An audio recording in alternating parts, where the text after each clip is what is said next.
नमस्कार। आज हम एक काफी दिलचस्प किस्से पर बात करने वाले हैं, साईं बाबा से जुड़ा हुआ। हाँ, साईं बाबा के तो कई किस्से मशहूर हैं। बिल्कुल। तो हमारे पास जो जानकारी है वो एक लेख से है, साईं बाबा सूखे कुएं में जल का चमत्कार। इसी पर थोड़ी गहराई से बात करेंगे। अच्छा, सूखे कुएं वाला। हाँ, ये सुना हुआ लगता है। हाँ, तो किस्सा कुछ यूं है कि शिरडी के पास एक गांव था, छोटा सा गांव। और वहाँ गर्मियाँ बहुत पड़ती होंगी। जबरदस्त। और उसी गर्मी में पानी की भयानक किल्लत हो गई। मतलब गांव का जो एक ही कुआं था ना, वो सूख गया होगा। हाँ, पूरी तरह से सूख गया। अब सोचिए लोग कितने परेशान हुए होंगे। पीने का पानी नहीं, मवेशियों के लिए पानी नहीं। जाहिर है, जान पर बनाई होगी ऐसी हालत में तो। बिल्कुल। तो ऐसी हताशा में गांव के लोग वो पहुंचे साईं बाबा के पास मदद के लिए।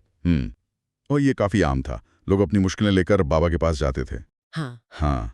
तो जब गांव वालों ने अपनी पूरी कहानी बताई, अपनी परेशानी जाहिर की, तो बाबा का जवाब बड़ा सीधा था। क्या कहा बाबा ने? उन्होंने बड़े शांत भाव से कहा, कुआं साफ करो और अपना विश्वास मजबूत रखो, बस इतना ही।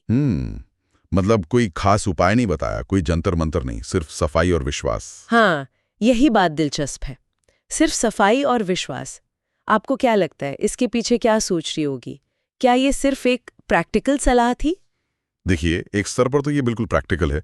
हो सकता है कुएं में नीचे गाज जमा हो गई हो, कोई सोता रुक गया हो, सफाई से वो खुल सकता है। हाँ, ये तो है। लेकिन बाबा का इसे विश्वास से जोड़ना, वो बात अहम है। ये शायद सिर्फ कुएं की सफाई नहीं थी, ये लोगों की मानसिकता की सफाई भी थी। मतलब उन्हें एकजुट करना था। और कमाल की बात ये हुई कि गांव वालों ने इस पर कोई सवाल नहीं उठाया। उन्होंने फौरन बाबा की बात मान ली। हाँ, ये उनके भरोसे को दिखाता है। हाँ। कि बाबा ने कहा है तो सही होगा। बिल्कुल। और वो सब मिलकर कुएं की सफाई में जुट गए, कहते हैं पूरे जोश के साथ। हाँ, वो सामूहिक इच्छा शक्ति दिखती है, पूरा समुदाय एक साथ, एक विश्वास के साथ। हाँ, और फिर वो हुआ जिसे सब चमत्कार मानते हैं। पानी आ गया। हाँ, जैसे ही उन्होंने कुएं से वो आखिरी टोकरी निकाली ना, गाद की, अचानक नीचे से पानी की धार फूट पड़ी। अच्छा, एकदम से? एकदम से। और देखते ही देखते कुआं पूरा लबालब भर गया। अरे वाह, गांव वालों के लिए तो ये मतलब अविश्वसनीय रहा होगा। बिल्कुल, उनकी खुशी का ठिकाना नहीं रहा और उन्होंने इसे बाबा का आशीर्वाद माना, उनका चमत्कार। हाँ, उनके लिए तो ये साफ तौर पर बाबा की कृपा ही थी। उनके विश्वास को जैसे एक प्रमाण मिल गया। उन्होंने बाबा का बहुत शुक्रिया अदा किया। लेकिन इस पूरी कहानी का जो निचोड़ है वो क्या है? हाँ, वो महत्वपूर्ण है। लेख में भी शायद इसका जिक्र है कि साईं बाबा यही सिखाते हैं। क्या सिखाते हैं? हाँ, कि जहां विश्वास होता है और एकता होती है, वहां असंभव भी संभव हो जाता है। विश्वास और एकता? हाँ, ये किस्सा सिर्फ एक पानी आने का किस्सा नहीं है।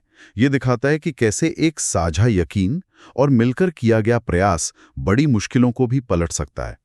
वो जो एकजुटता थी ना गांव वालों में, वही असली ताकत थी। बिल्कुल, वही असली चमत्कार था शायद। तो संक्षेप में, एक गांव था जो पानी के संकट से जूझ रहा था।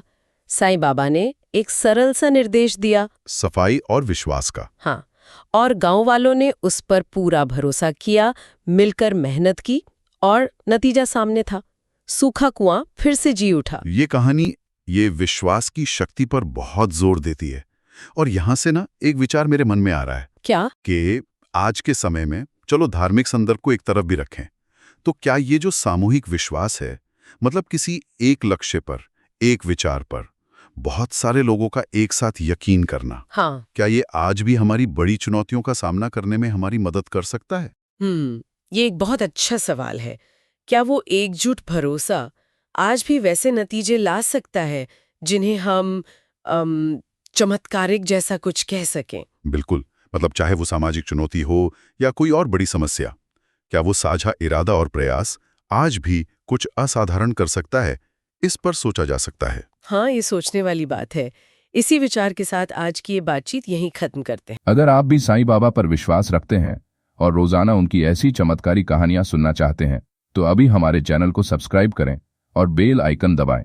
आपका एक क्लिक साईं बाबा का नाम दुनिया तक पहुंचाने में मदद करेगा। ओम साईं राम लिखकर कमेंट करें अगर आप सच्चे भक्त हैं।